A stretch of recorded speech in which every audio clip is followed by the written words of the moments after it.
صاف دل انسان کی 5 نشانیاں۔ نبی کریم صلی اللہ علیہ وآلہ وسلم کا یہ فرمان ضرور سن لو۔ بخاری شریف کے باب الادب المفرد میں حضرت اسماء بنت یزید بیان فرماتی ہے کہ نبی کریم صلی اللہ علیہ وآلہ وسلم نے فرمایا، اچھے انسان کے اندر یہ 2 نشانیاں ہوتی ہیں، جبکہ برے انسان کے اندر 3 نشانیاں پائی جاتی ہیں۔ بسم اللہ الرحمن الرحیم۔ محترم ناظرین، صاف دل انسان کی 5 نشانیاں کون کون سی ہیں، اور ہمارے پیارے حضور نبی کریم صلی اللہ علیہ وآلہ وسلم نے اچھے انسان کی کون کون سی نشانیاں بیان فرمائی ہیں، ساتھ ہی ساتھ برے انسان کی کون کون سی نشانیاں بیان فرمائی، یہ تمام باتیں اس ویڈیو میں پیش کی جا رہی ہیں۔ محترم ناظرین، سب سے پہلے بات کرتے ہیں کہ صاف دل انسان کی 5 نشانیاں کون کون سی ہیں۔ ماہرین نفسیات کے مطابق صاف دل انسان میں یہ 5 نشانیاں پائی جاتی ہیں۔ نمبر 1، ایسا شخص جو بہت جلد جذباتی ہو جاتا ہے، یعنی جب اس کے سامنے کوئی غلط بات کی جائے تو اس بات سے قطع نظر کہ آگے کون کون بیٹھا ہے یا اس کے جذباتی پن کے کیا کیا نقصان ہو سکتے ہیں، وہ کھل کر اپنے سچائی کا اظہار کرے گا اور اس مقصد کے لیے جذبات کا سہارا لے گا۔ نمبر 2، ایسا شخص جس کا غصہ تھوڑی دیر کے لیے ہوگا، یعنی جیسے وہ بہت جلد جذباتی ہو جاتا ہے اور سامنے والے سے لڑ جاتا ہے، ویسے ہی بہت جلد ٹھنڈا بھی ہو جاتا ہے اور پھر سے بالکل ایسا ہو جاتا ہے کہ جیسے کچھ ہوا ہی نہیں۔ نمبر 3، ماہرین نفسیات کہتے ہیں کہ ایسا شخص نہایت حساس طبیعت کا مالک ہوتا ہے اور لوگوں کے تلخ رویے اسے بہت تکلیف دیتے ہیں، یعنی ایک صاف دل انسان جب کسی کا تلخ رویہ دیکھتا ہے تو اندر سے ٹوٹ جاتا ہے۔ نمبر 4، ایسا شخص جو ہر رشتے کو دماغ کی بجائے اپنے دل سے نبھائے گا، یعنی جس کے ساتھ تعلق نبھائے گا دل سے نبھائے گا، پورے کا پورا اسی کا ہو جائے گا اور ہر دم اس کی خیر اور بھلائی کے لیے بے قرار رہے گا۔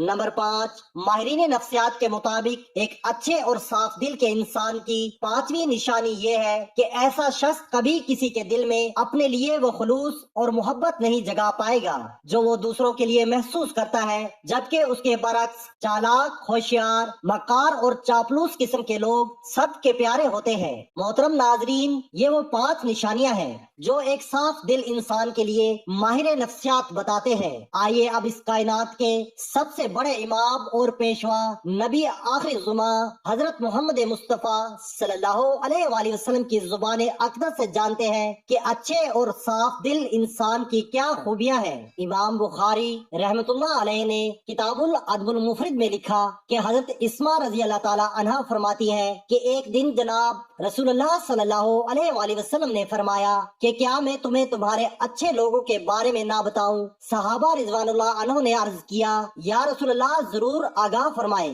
جناب نبی اکرم صلی اللہ علیہ وآلہ وسلم نے فرمایا، وہ لوگ جنہیں دیکھا جائے تو خدا یاد آ جائے، یعنی جن لوگوں کو دیکھ کر خدا یاد آ جائے وہ تم میں سے اچھے لوگ ہیں۔ اس کی 2 صورتیں بیان کی جاتی ہیں۔ پہلی صورت یہ ہے کہ وہ اللہ تعالیٰ کے نیک بندے جن کی عبادت، نیکی اور تقوی کی جھلک ان کے چہروں پر نور کی صورت میں دکھائی دیتی ہے اور انہیں دیکھ کر دل میں خیال آتا ہے کہ اس قدر بارونق اور پر نور چہرہ کسی اللہ والے کا ہی ہو سکتا ہے۔ عام طور پر انسان کے اندر کی کیفیات کا اس کے چہرے سے اندازہ ہو جاتا ہے اور چہرہ انسان کی باطنی حالت کا عکاس ہوتا ہے۔ غصہ ہو یا خوشی، غم ہو یا راحت، ناراضگی ہو یا رضامندی، انسان کے چہرے سے اس کا پتہ چل جاتا ہے۔ اسی طرح انسان کے نیک اعمال اور برے اعمال کے اثرات بھی چہرے سے ظاہر ہوتے ہیں۔ بخاری شریف کی ایک روایت کے مطابق حضرت صلی اللہ علیہ وآلہ وسلم نے اپنے ایک خواب کا منظر بیان فرمایا کہ میں نے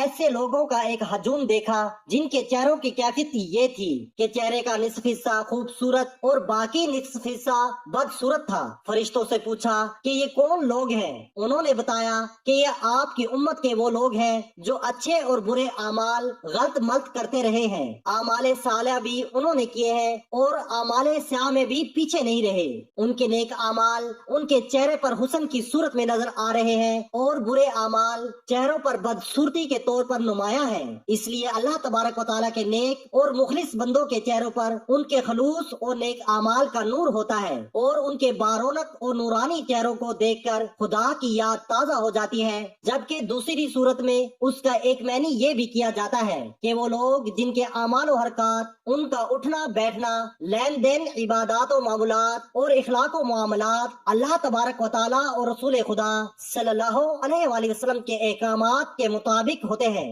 انہیں دیکھ کر ایک مسلمان کی عملی زندگی کا نقشہ سامنے آ جاتا ہے اور خدا یاد آتا ہے۔ بہرحال جناب نبی کریم صلی اللہ علیہ وآلہ وسلم نے فرمایا کہ تم میں سے اچھے لوگ وہ ہیں جنہیں دیکھ کر خدا یاد آ جائے۔ اس کے علاوہ حضرت محمد صلی اللہ علیہ وآلہ وسلم نے ارشاد فرمایا، کامل مومن وہ ہے جس کے اخلاق اچھے ہوں۔ مومن اپنے حسن اخلاق سے دن میں روزہ رکھنے والے اور رات میں عبادت کرنے والے کا درجہ پا لیتا ہے۔ حضور نبی کریم صلی اللہ علیہ وآلہ وسلم کا ارشاد ہے کہ تم میں بہترین شخص وہ ہے جس کے اخلاق سب سے اچھے ہوں۔ ہمارے اخلاق ہمارے خالق و مالک کے ساتھ بھی اچھے ہونے چاہیے اور بندوں کے ساتھ بھی۔ خالق و مالک کے ساتھ اچھے اخلاق کا مطلب یہ ہے کہ اسے ایک جانے، اس کا ہمسر کسی کو نہ بنائے، جو مال اس نے دیا ہے اس میں سے اس کی راہ میں خرچ کرے، نماز کی پابندی کرے، یوم آخرت پر ایمان رکھے، قرآن پاک اور دیگر آسمانی کتابوں پر ایمان رکھے، اس کی حلال کردہ چیزوں کو حلال اور حرام کردہ چیزوں کو حرام جانے،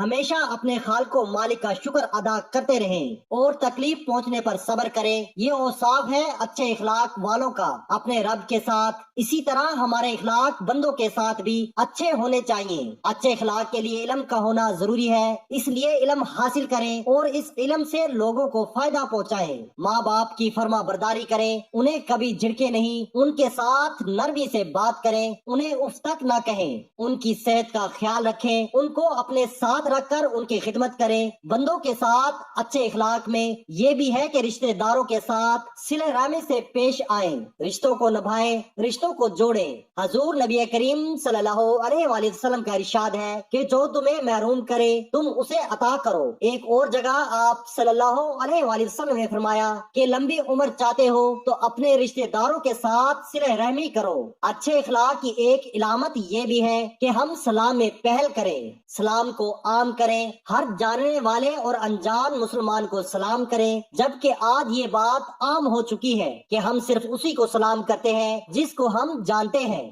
محترم ناظرین، جہاں نبی کریم صلی اللہ علیہ وآلہ وسلم نے اچھے لوگوں کی دو خصوصیات بیان فرمائی، وہیں پر فرمایا کیا میں تمہیں تمہارے برے لوگوں کے بارے میں نہ بتاؤں؟ صحابہ کرام رضوان اللہ عنہ نے عرض کیا، یا رسول اللہ صلی اللہ علیہ وآلہ وسلم ضرور بیان فرمائے۔ آپ صلی اللہ علیہ وآلہ وسلم نے تین باتوں کا ذکر فرمایا۔ ایک یہ کہ چغلیاں کھانے والے، یعنی ایک دوسرے کی چغلی کرنے والے لوگ چغلی کہتے ہیں، ایک دوسرے کو خام خواہ ان کی باتیں پہنچانے والے، ایک کی بات دوسرے کے آگے، دوسرے کے تیسرے کے آگے اور تیسرے کی بات چوتھے کے آگے، اس کا ہمارے ہاں عام طور پر رواج پایا جاتا ہے، اور ہم میں سے بہت سے لوگوں کی یہ عادت بن گئی ہے کہ بلا وجہ لوگوں کو یہ بتاتے رہتے ہیں کہ فلاں تمہارے بارے میں یہ کہہ رہا تھا اور فلاں جگہ تمہارے بارے میں یہ باتیں ہو رہی تھی۔ بلا ضرورت ایسی باتیں کرنا شرعاً گناہ کبیرہ شمار کیا جاتا ہے، لیکن ہمارے ہاں سرے سے اس کو گناہ ہی نہیں سمجھا جاتا،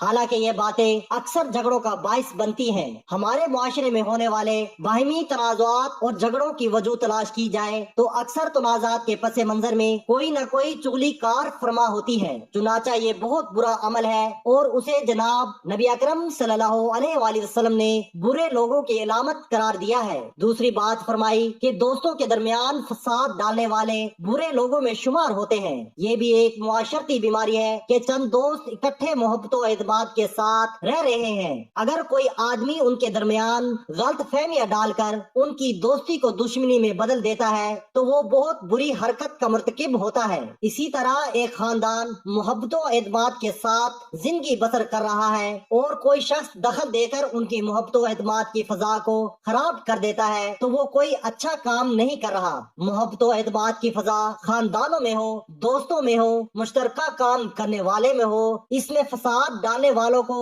جناب رسول اکرم صلی اللہ علیہ وآلہ وسلم نے برے لوگوں میں شمار کیا ہے۔ تیسری بات حضور صلی اللہ علیہ وآلہ وسلم نے فرمائی کہ شریف اور باعزت لوگوں میں عیب تلاش کر کے انہیں بدنام کرنے والے بھی برے لوگ ہوتے ہیں۔ عیب اور کمزوری سے کوئی شخص پاک نہیں، لیکن اللہ تعالیٰ اپنے فضل و کرم کے ساتھ اکثر لوگوں کا پردہ رکھتے ہیں۔ اب ایک شخص عزت کے ساتھ زندگی بسر کر رہا ہے، لوگ اس کا احترام کرتے ہیں اور اسے اچھا آدمی سمجھتے ہیں، لیکن کوئی شخص بلا وجہ اس کی ٹو میں لگا رہتا ہے کہ اس کی کوئی کمزوری ہاتھ لگے تو اسے بدنام کروں، اس کا کوئی عیب میرے علم میں آئے تو اس کا پروپیگنڈا کر کے اس کی عزت کو خراب کروں۔ لوگوں کے عیب تلاش کرنے کے لیے ٹو میں رہنا، خاص طور پر معزز اور شریف لوگوں کے حالات کا تجسس کر کے ان کے عیوب ڈھونڈنا اور پھر انہیں منتشر کر کے ان کے بدنامی اور بے عزتی کا باعث بنانا کوئی اچھی صفت نہیں ہے۔ حضرت صلی اللہ علیہ وآلہ وسلم نے ایسا مزاج رکھنے والوں کو